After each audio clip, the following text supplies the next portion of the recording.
Okay, what do you think we believe at Love and Logic? Do we believe that a kid should hold the rest of the class hostage to his behavior? No. Do we believe that a kid should be allowed to misbehave in the classroom because he has archaic psychological problems or issues? No. And when do you think we believe a kid should get his face time with adults? When he's behaving or when he's misbehaving? Behaving. And what happens in too many schools? They get their time when they are misbehaving, yeah. So I want to talk about a process that we call short-term recovery, because I'm not a big believer in suspending kids from school. But I will do that if that's what it takes to maintain the teaching environment. And I'm violently against detention, and I have no use for in-school suspension. So you say, now that's pretty confusing. You don't believe in those things, and you still don't believe in a kid being able to hold a class hostage. I do believe in short-term recovery. And in short-term recovery, basically what we're saying to the kids is, you get to be in this classroom for every good minute. And every good minute is a minute when you are not making it difficult for the teacher to teach or the other kids to learn.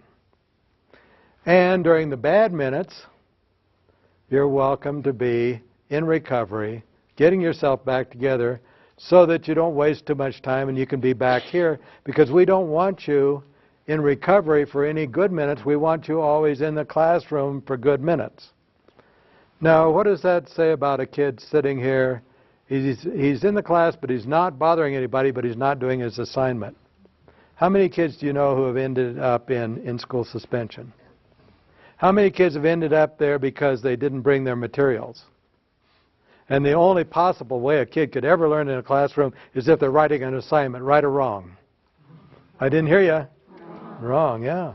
But so I'm not for in-school suspension or detention or that kind of thing.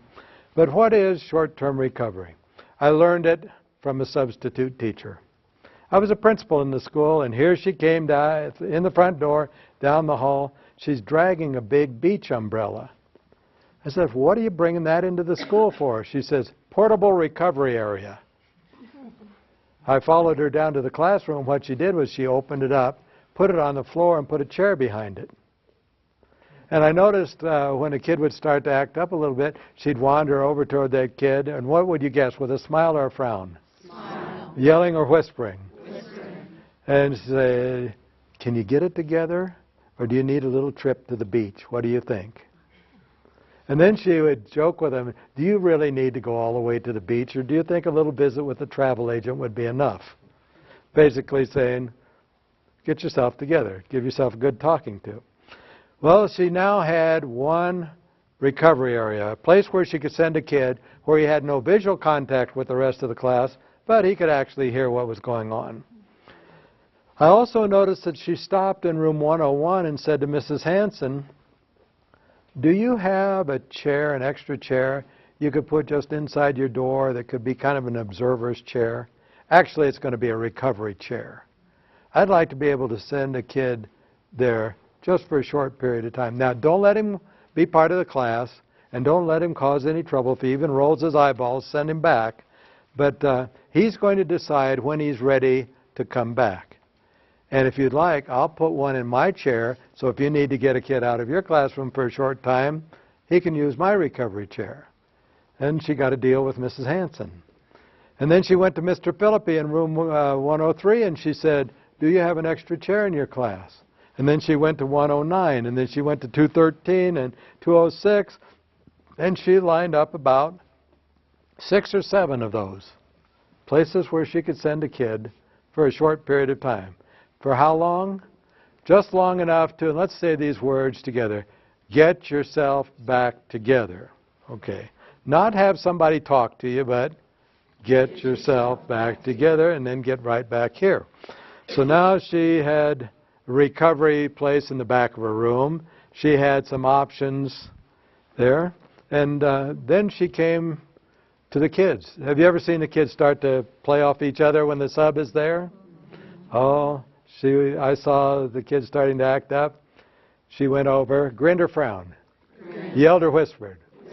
And what came out of her mouth first? Empathy. Oh. Mrs. Hanson has a chair right inside her door. It's for you. She's expecting you. You can go now. Now you get yourself back here just as soon as you can, because we want you back here. We want you back here. Okay? And now you'll be going to room 209, and you'll be going to 213. And do you need to go too, or do you think you can get yourself together? What do you think? I think you can. And then she went to one of her better kids and say, now you go be the spy and make sure they get there. And do you think it'd be a good idea to talk to them about it? Or just spy on them? What do you think? Spy. There you go. Thank you. And as the kids are leaving, she's saying, now you get back here. We want you just as soon as you possibly can. Okay. Now she also set up a third recovery chair. She came down to me and said, Mr. Principal, do you have a chair somewhere in the building where a kid can sit and be by himself and get in touch with his inner child? You know, I just want him to be there long enough to get himself back together. And then I almost fell in love with her. Almost wanted to kiss her when she said, I don't want you to be responsible for disciplining him. Just a place where he can sit long enough to get himself back together. And I wanted to say to her, you want a full-time job? I got a teacher I can replace? No. Okay. So now she has 3 possible recovery areas. And then she came to me and said, Mr. Principal, if a kid could not possibly handle a trip to the beach, or could not handle going to another classroom to sit long enough to get himself together, or couldn't handle the principal's recovery chair, would it be reasonable that he needs to have recovery at home for the rest of the day? And I'm kind of in a bind, and I say, yeah, I guess that's true. Because we must maintain the integrity of the teaching environment. Yeah. Well, she says, I know that the parents aren't going to like that. They're not going to like it. They're going to say, we pay taxes for you to take care of our kids, and we want them at school. I said, well, what do you think I ought to say to them? And she said, well, here's one thing you could say. You could say, yes, we agree. We want the kids here. Because when they're not here, they're not learning anything. But we discovered something else. When they're here messing around, they're not learning anything either. So Mom, Dad, does it truly matter where he does not learn anything this afternoon? I said, I think I can use that one. Yeah. Well, since then, this has been adopted by thousands of schools. And they tell us, what? That office referrals drop out of the sky, don't they? Well, now what about that in-school suspension room? I've known a lot of middle schools to take down that sign and put up a new sign. And that new sign says, recovery room.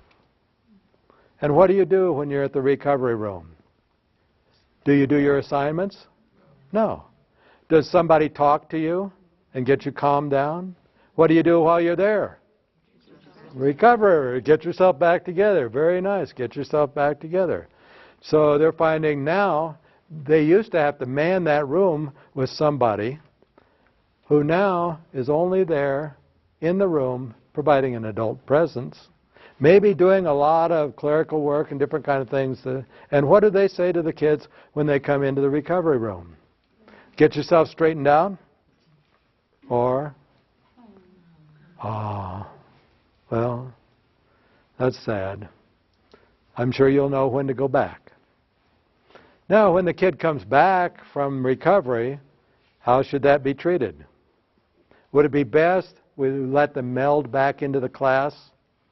Or would it be better if we say, I hope you do better this time? Which is it? Meld back into the class. Are we intending to embarrass them? No. Okay. Is this designed in any way to do therapy for them? No. We had a little kid out in Aurora who went to recovery 26 days in a row. Teacher said, it's not working. Recovery is not working.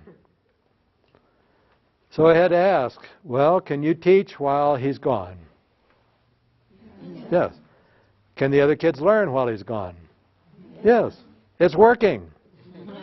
It's not designed to be a therapeutic situation.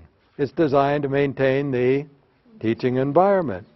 And by the way, just now for a moment, think of the name of your school. And picture that sign out in front of the school. And does it have a slash after it? Does it say Wilmot Middle School / Psychiatric Institute? Does it often feel like it should be? Yes, but is it? No. Now, does that mean we don't deal with the kid later on? Can we deal with them later on if it's becoming a pattern? Sure. But it's only designed for one thing, and that is what? Maintain the teaching environment.